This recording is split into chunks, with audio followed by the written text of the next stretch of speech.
Welcome back to part 2 of our Trippy Food 2025 Thanksgiving special. This is a very, very special occasion in which we are going to America's oldest roadside attraction and something very pertinent to Thanksgiving, which is Plymouth Rock.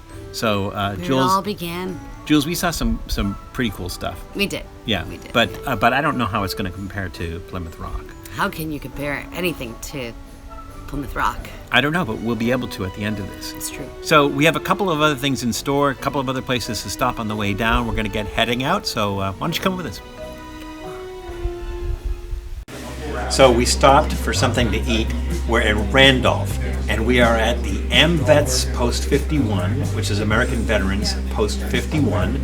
And at AmVets, they have Hoey's Pizza. Mm-hmm. And so there's a long story and a long history behind the whole thing. So originally, the building, the location and everything, was originally built as a almshouse, which is basically a place where the poor went, where they couldn't afford to live anywhere anymore. And so the town built that in 1820. Mm-hmm. And then in 1900, it became a farmhouse, but it was a poor farm. Exactly. As they told us, a poor farm. So people would work to be able to live there. Yeah, exactly. And then AmVets, at least this chapter of AmVets, was founded in 1947, just after World War II, I think, is when AmVets was founded in general. Right. This chapter opened in 1947 in this location. Mm-hmm. And then in 1953, they opened up Hoey's Pizza. Now, there's just a small kitchen at the end there, and that's where they make the pizza. They also have some other foods as well, other menu items that you can get. And so there's a bar and a function room where we're sitting in right now, but when it's not being used as the function room, obviously you can just come in here.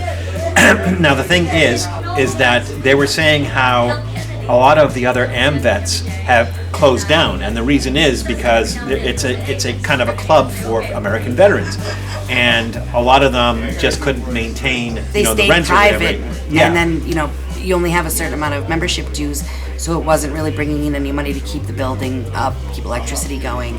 So a lot of them unfortunately closed down. So they decided early on they were going to open to the public, and then by opening up to the public, they have revenue generation and they're able to stay open. Mm-hmm. They got the building from the city. Yes, the city for $1. For $1 because they're veterans, obviously.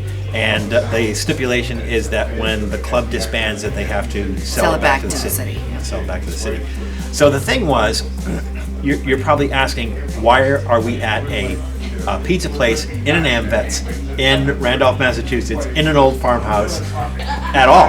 And that's because a lot of when we look up bar pizza to see, we'd done an episode at Cape Cod place, Cape Cod Cafe. Yeah, Cape Cod Cafe, which was the originators of the bar pizza. And when we looked up bar pizza, there was a bunch of different websites that said that this place had really, really good bar pizza. So we decided we were going to come and check this out. So they're kind enough they have a bunch of different ingredients that you can put on it, and they're kind enough to do a half and half for us. This is very hot. So one of the ingredients that they had was pickles. So we decided we're going to do half pickle and then just a half regular bar pizza. Just to see how they're baked. Now this looks like a typical bar pizza. It has your kind of crispy, thin crust, probably a cheese blend on top of it. Looks very similar to the one that we got at Cape Cod, Cape Cod Cafe. So we're going to dig in. I think maybe we just start with the regular just first. To see how they are, yeah. On our fancy plates. They brought out the China for us. Are those plates made in China? Good looking slice. So what do we have here? Salt, pepper, cheese, and grated cheese. So let's just try it as is first.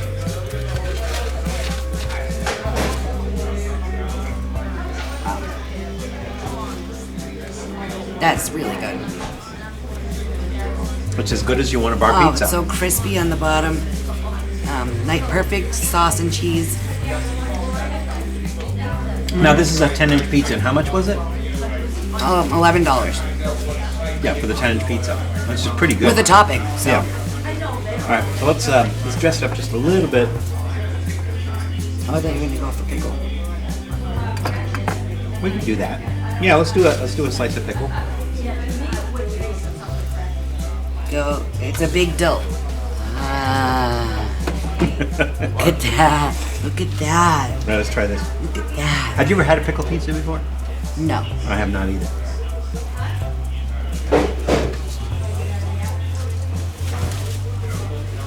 Oh, that works so nice. It's not supposed to. Why does it? It's not supposed to. That is delicious.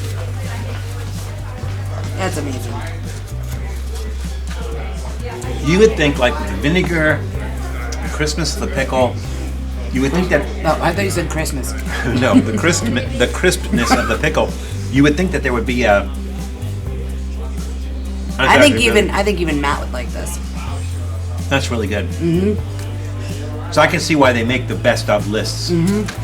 This is really, really good. So I'm going to say this is worth a stop.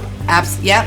Like, Absolutely. When you're on your way to the oldest, the oldest tourist attraction in the United States. When you're on your way to the oldest tourist attraction in the United States, this is a good stopping point. And get yourself a nice pizza before you are awestruck. Exactly. All right, so we're going to bouldered over, if you will. So we're going to finish our pizza and we're going to move on. All right, Jules, this is the 42nd parallel. So this goes across the United States, state boundaries of New York, Pennsylvania. What is that, ID? Idaho, Nevada, Oregon, California. Huh, interesting. Maybe? I don't know. All right, I guess we can find it on a map. Regardless, I thought that this was going to be some kind of... like big monument or something? No, Twilight Zone sort of thing. The parallel thing just... I got confused. Oh, okay. Like the fifth parallel or something like that? Yeah, and so now I'm very disappointed. Well, hopefully the Plymouth Rock is bigger than this. Yes. So, because this is... All right, we're on the 42nd parallel. Good times. Okay, so on our trek, we found the cutest little Mary Lou's coffee. I mean, it has the giant coffee cup out front and everything. And I asked inside, I said, what did this place used to be? And they said a fire station and a gas station. Now, a gas station I could see. Fire station, I'm thinking, like, how small is the fire engine to be able to fit in that fire station? But it looks like an old building. Who gives a crap? It's a Mary Lou's now. All right, so the thing is, unless you're from Massachusetts, you probably don't know what Mary Lou's coffee is. Unless you're from the South Shore, you probably don't know what Mary Lou's is. So Mary Lou's, they have about 22 shops now in the South Shore. So anything south of Boston, basically. Which is why I get so excited, because I'm not down here often.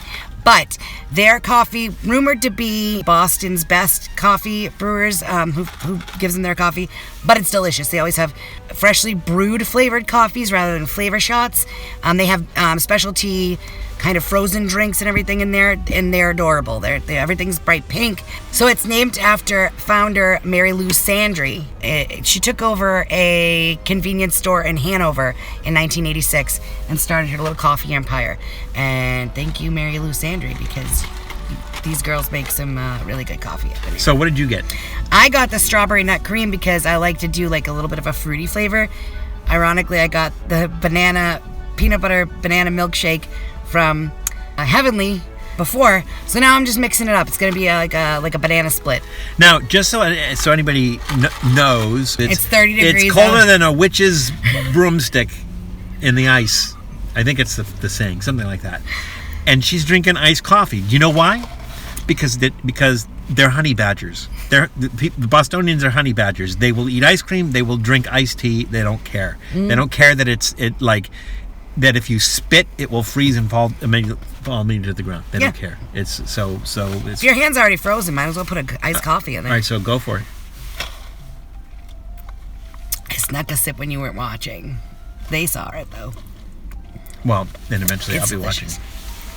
And he's not really a flavored coffee guy. Depends on the flavor. Oh my God. That's strawberry. Mm-hmm. That's strawberry. I've never equated strawberry and coffee, put them together and everything, and actually the flavors work really well. But the flavors work really well. Yeah, it's kind of like almost like a creaminess to it. Yep. Oh wow, that is so good.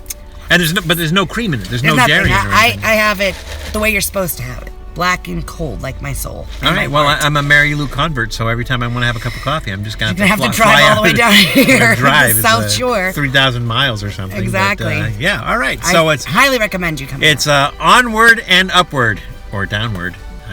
Overward. Overward. Yeah. All right. We're over. Well, Jules, this thing behind us is pretty. Well, actually, look, it's not that big. You can just like grab it like just that. Look at it, pinch your Yeah, head there like you that. go. Yeah. So, what is this? The National Monument of the Forefathers? Which I read is horse feathers, but it's actually forefathers. Yeah. Yeah, so this is up on Allerton Street in Plymouth, and it is the largest solid granite sculpture in the U.S. at 81 feet tall. However, the only original part is one of his arms, and we're not sure which, because it was like hit by It lightning. doesn't say which arm. No. I would think that the arm up in the air got hit by lightning. Probably. I would think. It was shattered a bunch of times. So it took 30 years to build. It was designed by Hammett Billings, and it was dedicated in 1889. But it is ginormous. It is big. But it said at the time it was built, it was the third largest. No, this is the number one, the largest monument, 81 feet tall. Oh, in the U.S. Stone. Yes. Stone monument. Yeah, solid granite. And they said it was in one piece, right? But So they said, yeah. So but it looks like it's several pieces. you could tell they probably, when they fixed it, tickle, tickle, tickle, tickle. So, do you think it's going to be more impressive than Plymouth Rock? Of course not. The Plymouth Rock is just monumental. It's not a monument. Like the Rock of Gibraltar. Yeah. Yeah. All right. Exactly. All right. Well, let's go check that out. Well, Jules, another episode kind of in the pocket, and we had to kind of end it here just because, it's taking a long time. We're working our way down to Plymouth, but there's a lot of things to see on the way. There are, and some of them are interesting, and some of them are kind of cool and everything, but I'm just like, I'm holding my excitement for when we get to Plymouth Rock, because it is going to be totally amazing. Amazing. So we ask that you join us on the next episode, which we will hopefully get to Plymouth Rock. Can't wait. Thanks for checking out Trippy Food. If you enjoyed watching that video half as much as I did making it, well then I enjoyed it twice as much as you did. And if that's the case, you'll probably like this video right here. And if not, check out this video right here. That one's a little bit different. Either way, leave a comment down below. And be sure to subscribe by clicking on the Trippy Food icon right here. Glad you could make it, and we hope to see you again soon.